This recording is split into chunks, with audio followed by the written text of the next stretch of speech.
session. If you could please take your seat. Thank you. So welcome to the panel on the UN's Youth, Peace, and Security Agenda. I'm honored to be moderating this session at the International Youth Conference 10th edition. So my name is Mojgan, and I serve as the youth delegate of the Baha'i International Community to the UN. I also serve on the UNDGC Youth Steering Committee. So in today's session, we will be exploring the UN's Youth, Peace, and Security Agenda through several guiding questions that I will pose to our panelists. Then we will open the floor up for a Q&A to hear from our audience. So we have about 45 minutes. So I'm going to get straight to the questions and then pass it over to hear from our panelists.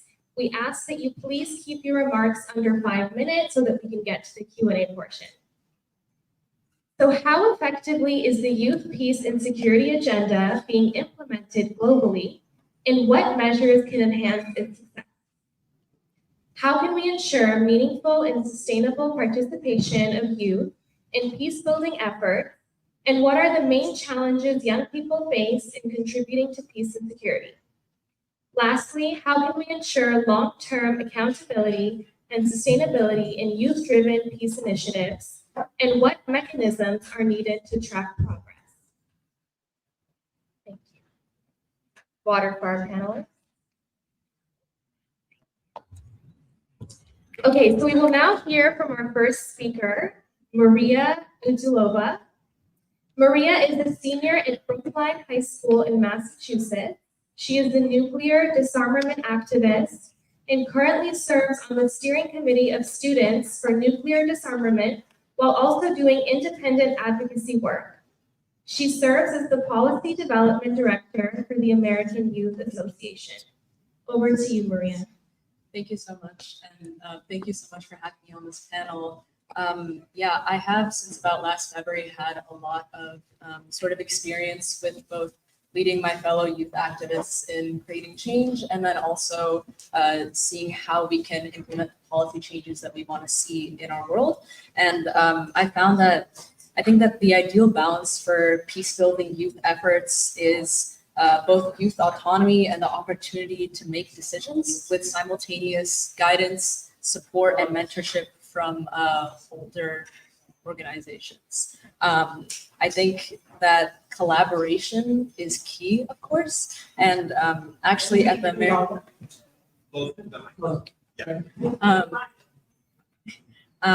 and right now the American Youth Association is actually collaborating with the Youth Peace and Security Group to actually create domestic and US-based sort of efforts, and this has shown me that with their guidance, we will be able to implement the sort of policy decisions and changes that we want to see to create a stronger peace-building effort in America. I think that also the technology aspect is so key and crucial in order for us to create this change. Technology is such an important tool, especially for youth activists, because it can be used for so many different things. So for example, it can be used to educate about issues, and the options for this education are absolutely limitless. For example, in my nuclear disarmament work, my organization has utilized technology for so many things. Like most recently, we had a webinar about the intersection of climate change and nuclear weapons, and we were able to reach dozens of students nation and worldwide. You can also post things on Instagram, for example, that can be then shared so much faster than by word of mouth or by having in-person events.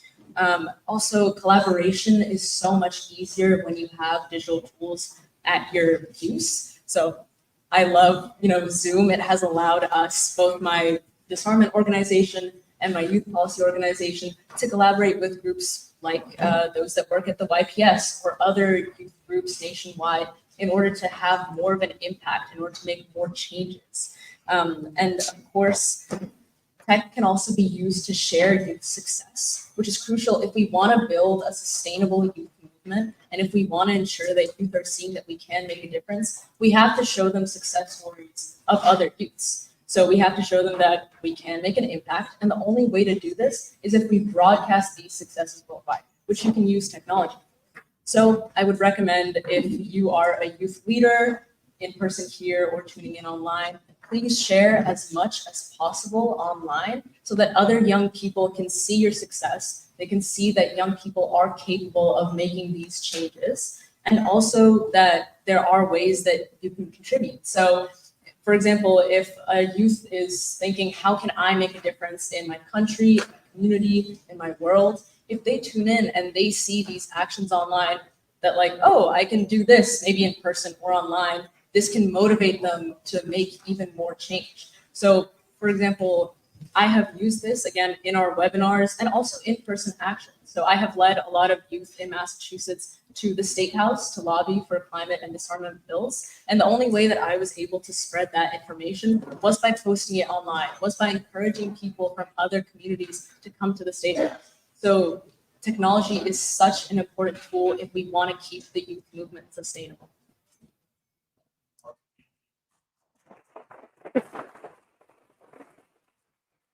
Thank you so much, Maria, and for highlighting the importance of youth autonomy as well as collaboration and technology as a tool for young people to share their success stories. I will now pass it over to Talia Wilcox. Talia is a senior at Tufts University, majoring in international relations and civic studies. She is on the steering committee member of Students for Nuclear Disarmament and Advocates for Education as president of Women in International Relations and co-president of the newly formed Tufts University Nuclear Activists. Sorry, I used to call her there, but over to you. Thank you so, oh, hello. Hello, okay. Thank you so much. I'm Talia, and I do a lot of work with nuclear disarmament, but I wanted to highlight a little bit my journey from how I learned about peace building. So engaging youth in peace building is extremely challenging because it is seen as a government-only thing to do. It is seen as something for policymakers, for people already in office. When I think of peace building, I think of the Hunger Games peacekeepers and having outsiders going into communities to fix local problems. So I'm from Southern California, and my community and communities around me were first-handedly impacted by gun violence. And for me, in America, gun violence demonstrates that the peace is not simply the absence of war. And I think this concept is really important. My group of students in my high school were really passionate about this topic, and we created Students Against Gun Violence, a chapter at our school. And we successfully lobbied our local government to ban the gun shows that were happening at the local fairgrounds right next to my high school. And this was my first real experience with community organizing. And I learned a lot through this experience. If students don't have access to community organizing skill building, it is very difficult to enter this peace and security world. We're not taught in public education necessarily how to public speak, how to reach out to officials, how to organize your own students. This was really the first experience I had with the power of youth action. Youth-led collaborations between groups are essential to share our fresh perspectives and ideas with policymakers. The key challenge here is that students don't believe they belong in the realm of peace and security. In developed countries, peace and security is usually introduced in higher education, or at least late high school, and it just seems so out of reach for students. We have limited exposure to this peace building in developed countries as well, which discourages engagement in peace building. However, young people do not need to be living in a conflict zone to be involved in peace building efforts. The Youth Peace and Security Agenda requires voices as well from developed countries. It is not the sole responsibility of students or youth in developing countries or the global south to put this on the global agenda, the UN. Local issues as well, like gun violence, are rarely seen as part of the initiatives of global peace, which raises questions like how can the US call itself a leader in international peace building while we ignore our internal challenges? To break down these barriers, governments and organizations should increase peace and security education into public education earlier, emphasizing local peace building efforts and encouraging engagement with grassroots movements. Additionally, mandating youth in conferences can really strengthen local peace building. At the UN, there are seats for civil society organizations. If we could have seats for youth, that would really open up policymakers' perspectives, as we are the ones living in these communities with these challenges. As Maria was talking about, digital technology is the language of this generation. We are all on social media. and it is crucial to advance the youth peace and security agenda. Platforms on social media have been misused, specifically in gun violence or threats, but they serve as powerful spaces to raise awareness about topics and spread the word. So as a college senior now, I focus on using social media to advance peace building through nuclear disarmament. And I started with that in high school, advancing this agenda to prevent gun violence. Accessibility is a huge challenge in peace and security, as we are often in a field where politicians like to use complex jargon and it doesn't speak to students. Youth-led organizations are crucial for simplifying these topics and encouraging students to get involved on a language like social media. Collaborations between these established institutions and student-led groups can also boost student visibility and their impact. I grew up believing that because I lived in a peaceful country in a peaceful region of California, I had no role in peace building, and I aim to change that narrative. Growing up in a place of peace makes it even more important that I educate myself and others on global peace building and what local efforts are doing around the world. Through prevention and partnerships, these key aspects of the YPS agenda, those guide my work in gun violence and now nuclear disarmament, and our voices really can influence policy. We've seen it done in the past, we want to see it in the future. So it's imperative that we urge our governments to start fighting for peace domestically and abroad. Thank you so much. Thank you so much, Talia, for sharing, your personal background and how you got involved in this space, and for highlighting the ways that young people can engage and the obstacles that they face. More importantly, how they can overcome it. I will now pass it over to Lysiana Amakua. Sorry, if I said that right. Lysiana is the founder and executive director of the Center for Community Impact and Sustainability and the USA Executive Director at Hallmark International Youth Club. Through these roles, she provides mentorship, capacity building opportunities, and a platform for empowering young people as the next generation of leaders. Over to you. Thank you so much. Thank you so much for the introduction. First, I would like to thank the IYC platform for the invitation, and I'm so happy to be back here for the third time speaking on this platform on the side of the General Assembly. So you talked about what are some of the do I believe that the YPS agenda has successfully been implemented? First, so far, I would like to say that at the global level, we've already seen different member states that have implemented the YPS agenda, which is UN Security Council 2250, in the national adaptation, in the National Action Plan, in several countries in the continent. And I'm saying in the continent because I speak mostly on behalf of the African continent. However, we're still we're still pushing for more member states to institutionalize the YPS agenda at the national, in their National Action Plan. And we're talking about institutionalization when it comes to the 5 pillars of the UN Security Council, from participation to protection, to partnerships, to reintegration of young people in the UN Security Council resolution. How is that implemented in the national action plan for each member state? And also, how are women also and marginalized populations? How are they also included in that resolution? And again, we have to remember that WPS is also next to the YPS. You can't talk about YPS without talking about WPS, and you cannot talk about WPS without the Women, Peace and Security Agenda without talking about YPS. Now, what are some of the challenges that young people are facing in terms of implementation of YPS, or even participating in youth peace and security agenda? We have first and foremost the lack of access to funding and financing. A lot of young people face, especially when we're talking about young people in the global South. A lot of young people were in this platform. A lot of us were here. A lot of you guys flew from your country, from Asia, from Africa, from different continents. And I would say we're very privileged to be in this room, because there are young people that wish they could be here, and your voices are not amplified in this room. But that's why a lot of us were here, because we're here to amplify the voices of young people in our communities at the local level. And another challenge that young people are facing is access to capacity building platforms and opportunities and resources? And how can we also fund youth-led initiatives for YPS? How can we train more young people, to be youth peace mediators? And also the access to, even in conflict-related zones and fragile settings, we have a lot of young people that are already facing lots of systemic barriers, right? And a lot of that is exacerbating young people joining extremist groups, terrorist activities. So that's already some of the challenges that young people are facing. And then you asked about what are some of the solutions that we can use. I mean, what are the key solutions, the practical solutions to implementing the agenda?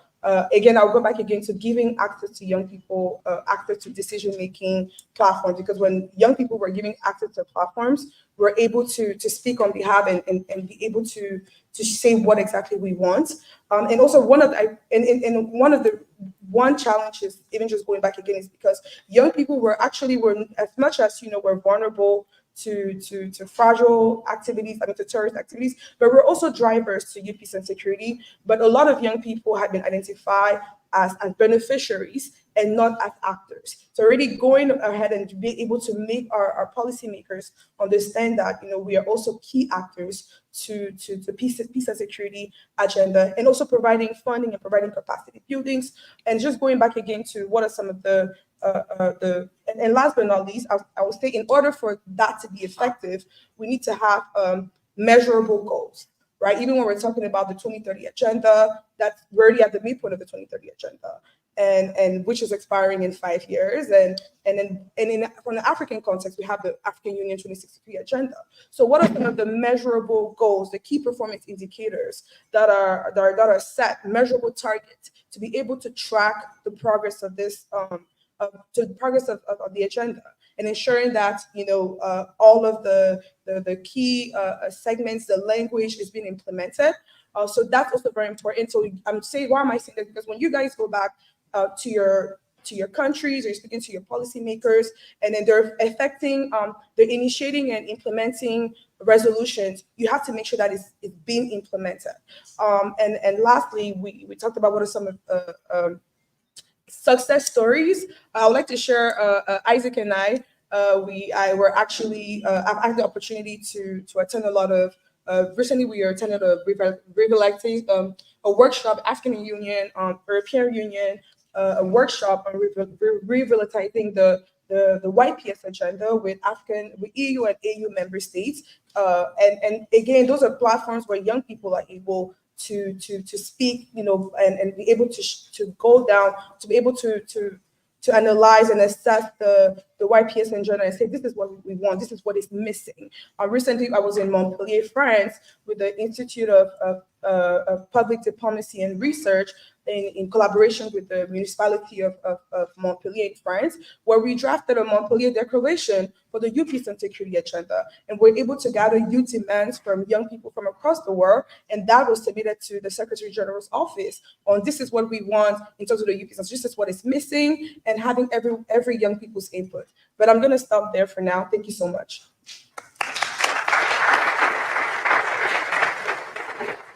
Thank you so much for sharing your deep knowledge on the UN's YPS agenda, and also your success stories. And I hope that we can hear more during the Q&A portion.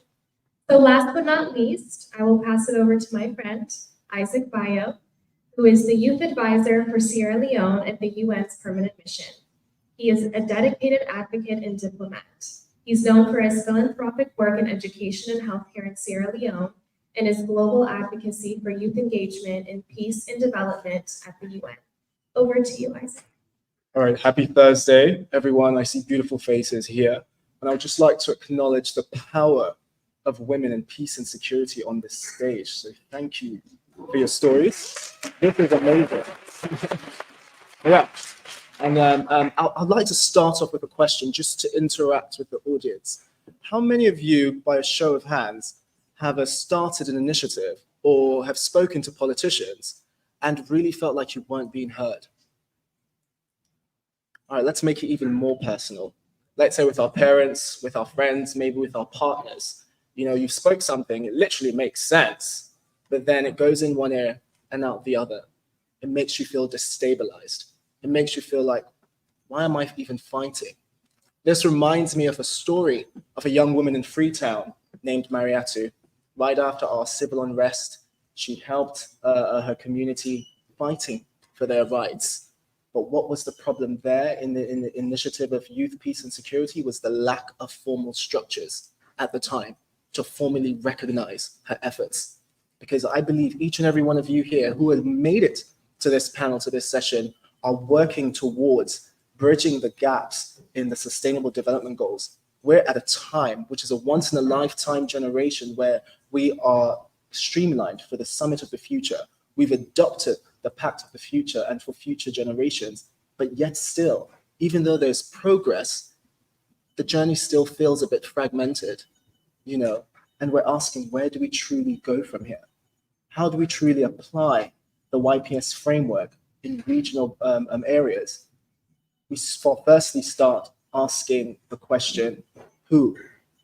Who are we? The collective that raises the voice not only for youth, peace, and security, but understanding the meaning of what it means. Oftentimes we hear they say the youth is the leaders of the future, but oftentimes the future can feel a bit distant, and that distance truly can wane on in your dreams. But when you understand that with each and every effort and what you do in areas that you advocate for, in areas that you speak up for, we're truly seeing the leaders of right now who are present. Even being in this room showcases you are that leader, because whatsoever that's going in one ear, you're capitalizing on that and taking that forward, preaching that message, and even implementing that in your own bodies, in your own organizations. Now, that is the power of young people. I also see other ages in this group, and that is the power of intergenerational leadership. The few adults who are willing to stop, ask the questions, and listen thoughtfully to what young people have to say and say, hey, I'd love to help you. And this is what we see in Colombia, where they're actually implementing young people in disarmament processes, bringing them at the forefront. It's what's happening in Sierra Leone, where our president, His Excellency Julius Maada Bio, has, throughout his cabinet, appointed young, dynamic people in places of decision-making, like myself. I'm truly humbled and honored to serve as Sierra Leone's lead youth peace and security expert on the United Nations Security Council. Many years ago, I was a youth advocate, a youth delegate at first, pushing for the United Nations Youth Delegate Program. Fast forward 6 years, the tenacity, holding space, of course, going through emotional roller coasters and whirlwinds. There are times I often ask myself, is this even worth it? But here I am now as a testament to say that when you stand your ground, regardless if people believe it or not, as long as you believe it, you will attract others who believe in your dream, and you will find yourself in the places like I am, in places like you who are at the sidelines of the UNGA. There are young people watching us right now who are seeing you and say, if they can do it, I surely can too. So thank you.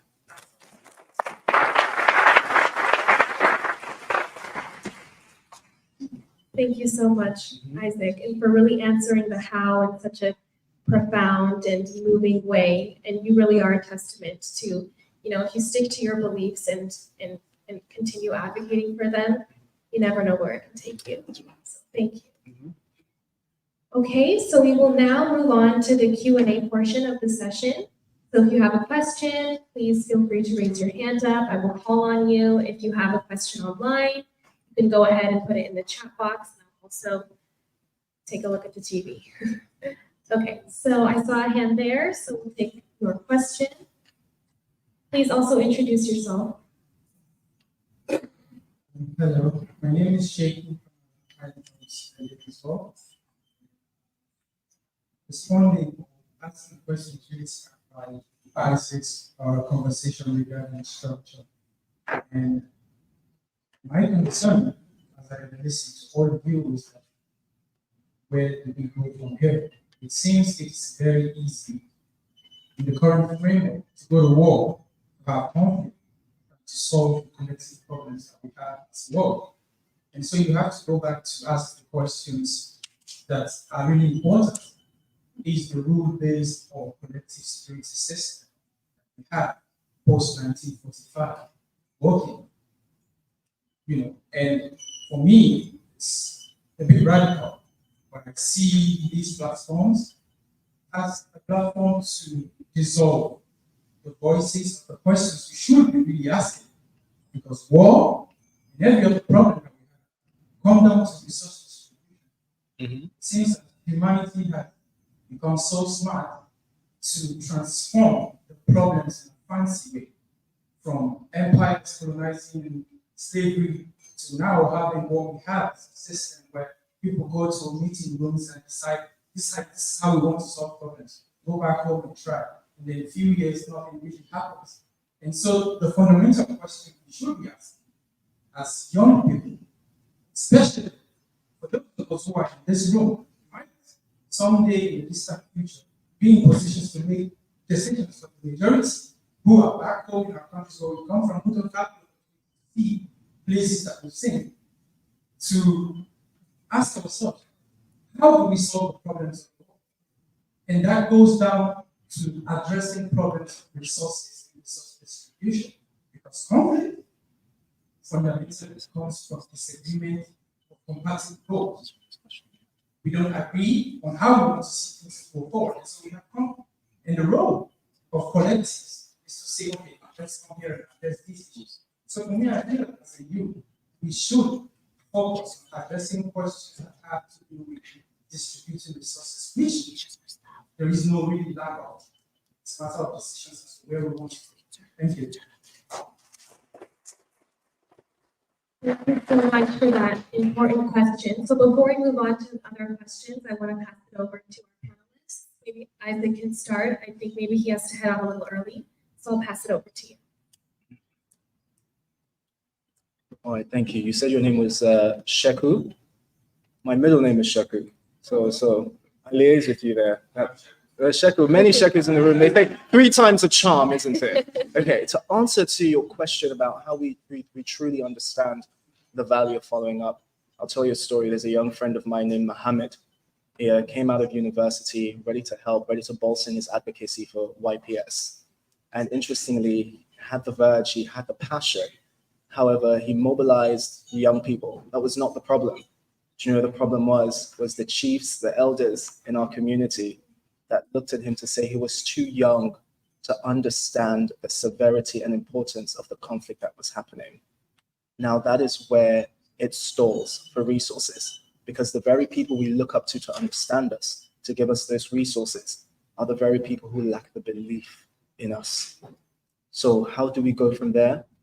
It's being able to bring together the collective as one voice. It's being able to understand where our strengths are, but most importantly, where our weaknesses are, so that we can cover track, understand how we build from our weaknesses, understand how we utilize our strengths as young people, as allies who support young people, and be able to advocate to already established institutions, established NGOs, established organizations like the United Nations, or let's even go deeper into the grassroots, organizations in our communities, in our different countries. Every society is different.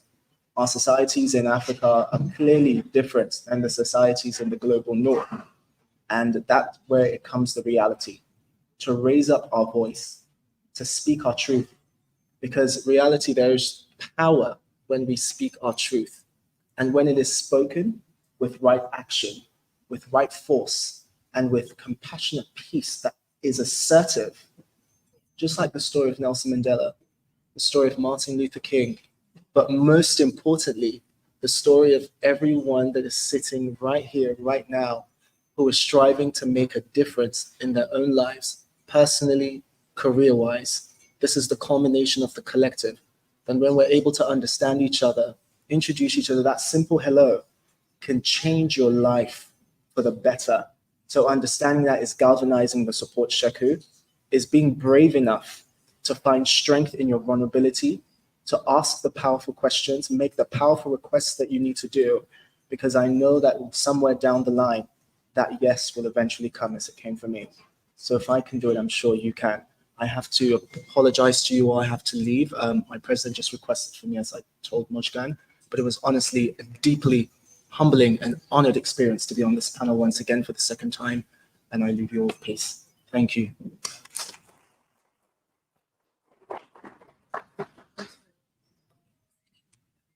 Thank you so much, Thank Isaac. you. Thank you for your time, and I always learn so much from him. So now we will pass it on to two more questions. See, there's a lot of questions. We have about 10 more minutes left, and I'm having a hard time reading the question on the screen. If someone could help me with that. But before that, I'll pass it over to you over there. Yeah. With the green shirt.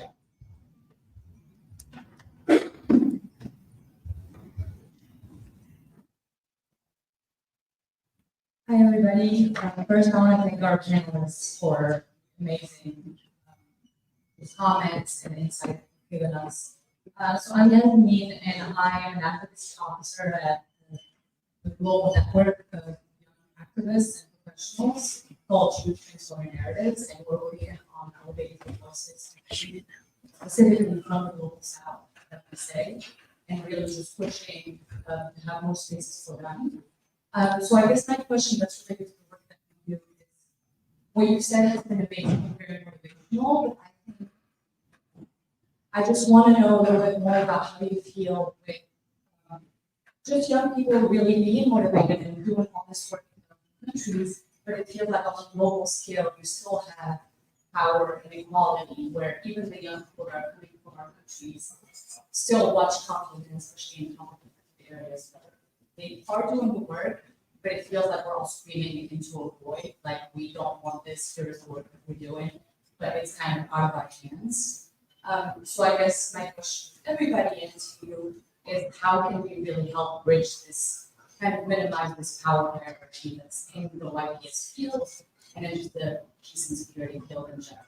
Do you have any recommendations? Have you encountered work that's being done on this? Thank you. Thank you so much for your question. Maybe we can take two more questions, the one online, and then I'll pass it over to the panelists. So the gentleman in the gray blazer, him, and then him in the back. Thank you. My name is Don Israel from Congo, okay. My English is not as very good in a French country, but I'll try to talk about what I want to talk about. Anything to say that talking about peace and security, Congo, the problem is a bit different. Because what we are facing in Congo is not that kind of conflict inside conflicts. It's about both, especially Eastern province, that the problem is known by everyone. When national, my president talked about yesterday, more than 20 years people are dying there. But everyone is questioning. When we're talking about Gaza, we're talking about Russia, Ukraine, everyone is talking about what is we are facing in Congo. It's very dangerous and the people are dying every single day. No one is talking about it. What are you waiting? You're waiting when you finish the task in that country, then it's okay. It was a genocide there. It doesn't make sense. Difference when it's about some countries, everyone is there talking about. In Congo, if that's a problem, I can see everyone here, they're using these phones all of us here. But try to think about, once you're using that phone, there's black. There's someone who did yesterday, and another one will die tomorrow, because what? There is a country that's there, and every day they're killing people to take content, to take covers, those kind of things. And the latest things I will try to say here, how that can be possible. Once everyone knows what's happening there, we are true, we are neighbors. In your country, you don't have content, but you are the first exporter that in all of the world, people are coming to buy that content in your country. And everyone is great. I'll ask people that we have to face this problem, we have to talk about it, we need to change our country. You cannot talk about peace and security every day, peace and security, what things are not changing. Every year we are coming here, but no one is giving us a good answer for our problems. Let us think about it. People are dying there, and we still using iPhones, we still using other phones and the computers. Thank you. Thank you very much for continuing to raise awareness of the injustices that are going on in the Congo. Can we just take one more question from that gentleman? If you could ask it in like 30 seconds, because we are running out of time. And then I'll pass it over to the panelists. So, hello everyone, my name is Daniel again. This topic was really interesting for me because I'm aspiring to be a diplomat. Well, basically, I'm going to say in a statement and then I'm going to ask. So, basically, we are just living in a current world that is accepting so many things right now. We are accepting conflicts, we're accepting that international law is not working anymore. We're accepting that basically we live in a world that is based on the interests of the states. So my question here would be, based on what's happening, and I will say it as it is, what's happening in Ukraine, what's happening in Sudan, what's happening in Haiti, nobody mentions it either. What's happening either in the inner conflicts in Africa and most importantly in Palestine. Well, how can youth get involved in action to prevent that those conflicts recreate or at least those conflicts happening in our own country? Because I know that there are so many people from different areas. So how can we as youth prevent that those conflicts happen in our countries as well? Thank you so much. And then just a quick short question from someone online, because I want them to have an opportunity to also ask a question. The gentleman named Dahat, I believe, asks, how can we ensure that youth voices are heard and valued in decision-making process?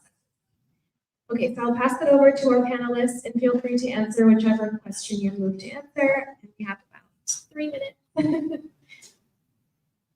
Oh, okay. Whoever wants to go first. Yeah, thank you so much. So I think I'm gonna start with the brother over there, Sheku from Sierra Leone. So where do we go from here? That's actually a very, very pertinent question, because sometimes it might just look like, as young people, we're fighting, but there's like nothing is happening. And this was just linking also back to this question over here. So I would like to say that I know young people would like to say, when do we want it? We want it now. But I've been around the UN system for a while, not that long, but just being able to engage at the UN as an advocate and also just doing a lot of engagement on YPS and even just other thematic areas. And I've understood, and just sitting at the table with some policymakers. And sometimes I just want to say, and it might sound very controversial, young people, we need to keep pushing for the things that we want, but sometimes we have to be patient. When you look at, for example, we've been talking about just recently, Sierra Leone last month was presiding over the UN Security Council as a non-permanent member for August. And at the closure of this session, the Secretary General, Secretary Guterres, even President Amada Bio, they started and then even as well as the United Nations, who's a P5 in the Security Council, just came out and said, I think it's time for Africa to have a seat as a permanent member of the Security Council. So these are conversations that we've been having for years. But this year in 2024, we're already having key stakeholders and P5s and Secretary General and African member states. Now it's like that conversation is something that we want to start talking about. So as for me, I'm very hopeful that in a few years from now, we're going to have a permanent seat of the Security Council. But that's a patience. And not to say that it's okay, but say sometimes young people, we do our part in the back end, but we have to be patient because some things are not going to happen right away. We just have to be very realistic of that notion. And I'd also like to say, just going back to the power of collaboration, because sometimes we're, as young people, especially young people that we might not have access to resources, might not have access to funding, the power of collaboration and partnership is so powerful. Like, how do I might not be a founder yet. So how can I be a co-founder with another organization? Or I might not have access to funding yet, but how can I work together with another youth-led organization or another organization at the grassroots where that's already doing what I wanted to, that already has access to the funding, that already has the ears of policymakers. Because we have to be very realistic.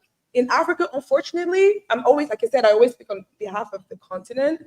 The reality is there's a lot of corruption. And most of the time, those that have access is those that, if you know someone inside or you have connections. But sometimes, and that is very unfortunate. And I know there's a lot of countries that are already coming out of that notion. But again, we're hoping for more countries to open up young people and not having to go to the back ends. But how, in the meantime, how can we start collaborating with other people? If you have ideas, be willing to share. And the issue with young people, we want things, but we're not ready to put anything on the table. You have to be very studious. You have to research. You need to know your work. When you come in these rooms and you have projects, do you have a concept note ready to share with whoever you're going to meet in the room that can open the door for you? When you meet a policymaker or you meet a high-level person, what is the first? The person that you're asking is, do I want, the person that, a lot of young people, the first thing that we ask is we want funding and we want jobs. But that's sometimes you need to learn strategy. How do you get the ears of the next person, your next, like you say, your next destiny helper, the person that will open the door for you? You need to bring something on the table. I've been doing this at the ground. I've been collecting needs assessment, collecting data. This is what I can do for you. I identify an issue in your municipality, in your jurisdiction, at the regional level, and I have the solution. Now you have your ears. It's not always young people, because most of the time we come in as beggars, but how can you also be part of the solution? So it's also, I would say, also a lot of it has to do with strategy, which is so important because we've been doing a lot of things and it's not working. So what can we do differently? And lastly, I would also like to, and then since we know, going back again to Sierra Leone, and I'll just like to even just share a short success story, because next month we're putting together an organization. We're putting together a local conference of youth on climate change. It's called ELCOI in Sierra Leone in October, which will be holding from 23 to 24. And being able to, and one of the reasons, and being able to efficiency in putting that event together, because the event is not only just an event, but it's going to collect youth demands on climate change, because the conference is on peace and security and climate change. How does the adverse effects of climate change impact the security on ground? And we're talking about security is not just conflict, but it's also from food security to populations that have young people not having access to wash services, shelter, and so on. But that wouldn't have been possible without the power of collaboration and me understanding that I couldn't do it on my own, and reaching out to youth organizations on ground and how can we partner. So just going back again to again, just like to say, young people, patience. Again, when I say patience, not means sit around and not do anything, but keep doing whatever you're doing and just keep and continue to be resilient. Do not give up. And you have to keep being in the face of your policymakers. Just keep doing that. Thank you. Thank you so much.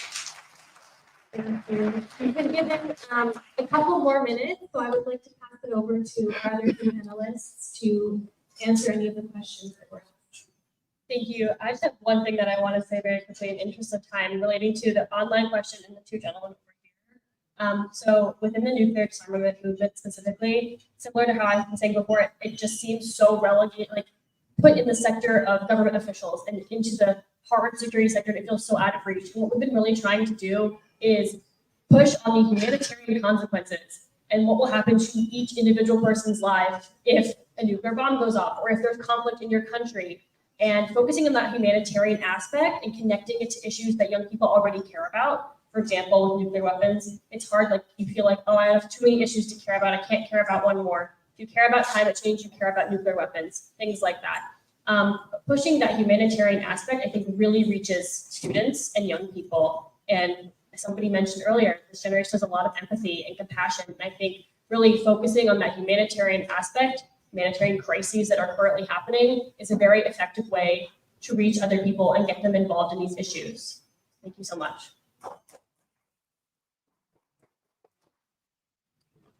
Yeah, that is absolutely true. And I just wanted to add that in addition to sort of looking at the humanitarian aspect and sort of being patient as well with all of your efforts, it might seem like we've been doing this for years and, we still have all of these conflicts going on. you just have to keep going. You have to keep telling people, listen, there are issues and we can do things about these issues, but you also have to be realistic, I think. And I come from the perspective of, high school activists.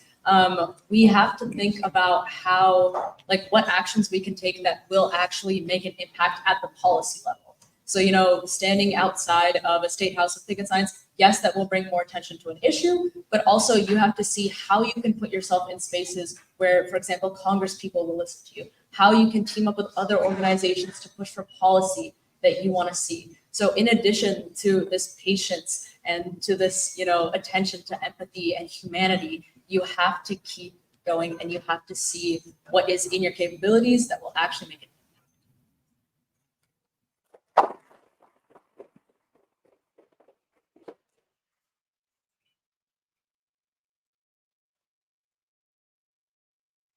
Okay, so that brings our session to a close. I want to thank our panelists, Isaac, Deanna, Talia, and Maria, for sharing your insights and your stories.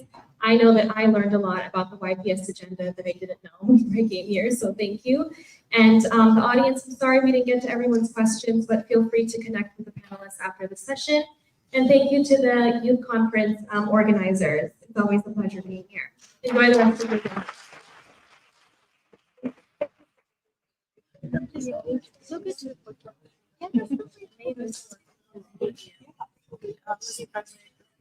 Yes, please do.